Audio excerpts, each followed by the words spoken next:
As you said, those documents we obtained shed new light on Allisha's boyfriend's both his recent criminal history and his personal life. And so far, investigators have stopped short of calling James Dunmore a suspect in this case, but they have referred to him as a person of interest. And now Allisha's family is pleading with Dunmore to come forward with any information he may have on Allisha's whereabouts. I was shocked. Tonight, an emotional plea from the family of Allisha Watts to the last person she was seen alive with, her boyfriend, James Dunmore. In an open letter obtained by ABC 11, Watts' sister, Tammy Utley, addresses James directly, saying, "Now it's your turn to help her family, friends, and community process whatever has happened to Allisha." Allisha's cousin, Gwen Utley, says recent developments in the investigation have her concerned. Surprising and it's scary. It's terrifying, which me and a lot of my neighbors now are terrified because we're like, who were we living beside?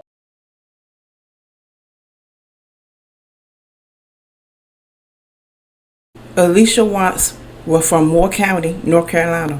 She was a businesswoman, a CEO of Inspire Vision Support Service. She was a hard worker, loving person that had a bright smile, according to her family and friends. She also went to Charlotte on the regular to attend church service. As she was traveling back and forth to Charlotte, she met James Dunmore. They both dated, got into a serious relationship for about a year. James Dunmore also had a wife who he was abusive to, and she recently had an active restraining order against him as of May.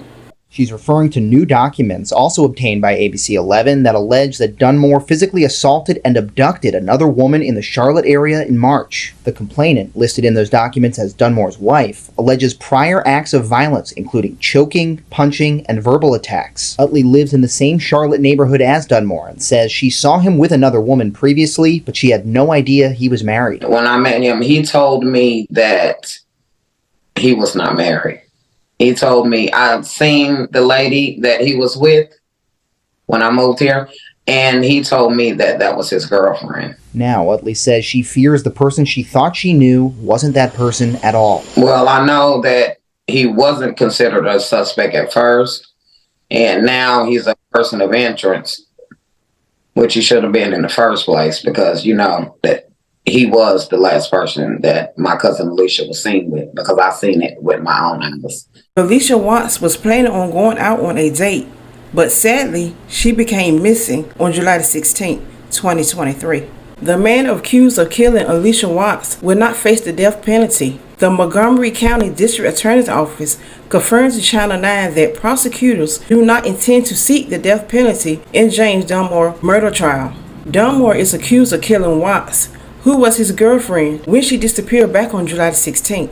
Reports stated a judge set $1 million bond for Dunmore Wednesday. His attorney detailed some of his financial situation in an attempt to lower his bond. If he makes bail, he will be required to wear an electronic monitor and be under house arrest. James Dunmore into custody last month, charged him with murdering Allisha Watts. WBTV's been on your side following this case every step of the way. Family members last saw Watts in Charlotte in July. She came here from Moore County to visit her then boyfriend, James Dunmore. Well, more than a month later, deputies found her body in the woods behind a cemetery in Montgomery County. That's east of Charlotte. Law enforcement then arrested Dunmore at his home here in Charlotte and charged him with murder. Warrants indicate investigators believe he killed Watts on the day she disappeared. WBTV's David Wisnett has been inside the courtroom today. So, David, you've learned a lot there. Tell us what we know right now. Hey, John, this was a probable cause hearing. A lot of evidence was actually presented today, and there were witnesses called, including several detectives, the county medical examiner, and even James Dunmore's wife.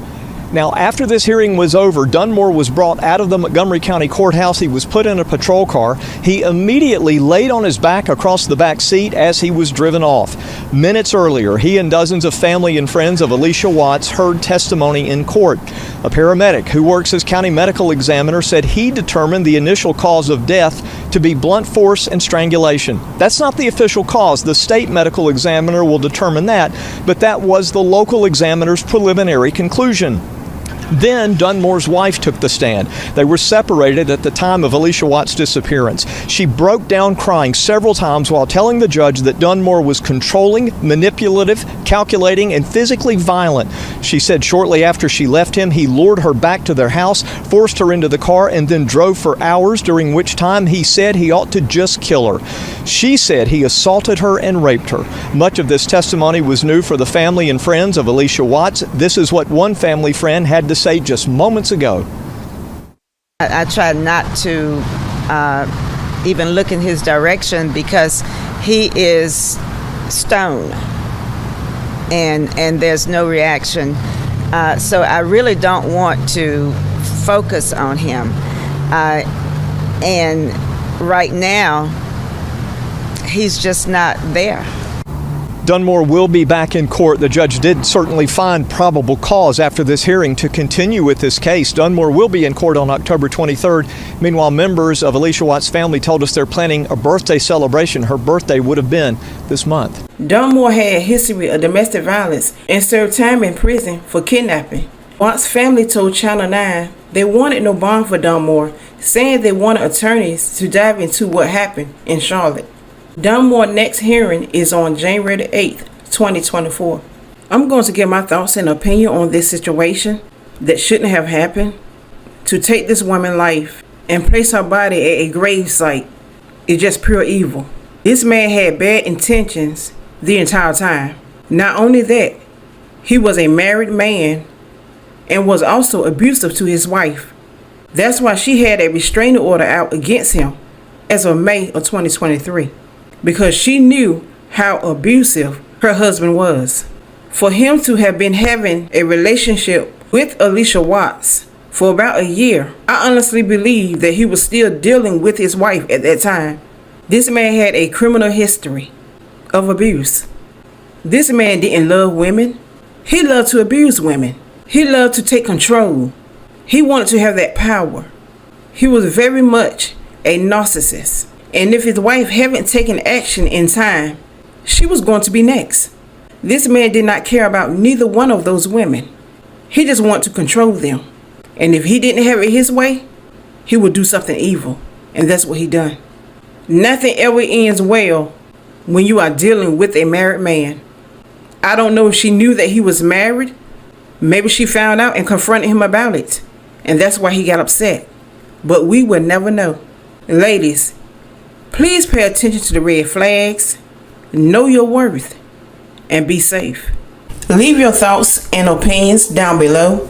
I will continue to keep my thoughts and prayer with the family, and I will see y'all in my next video.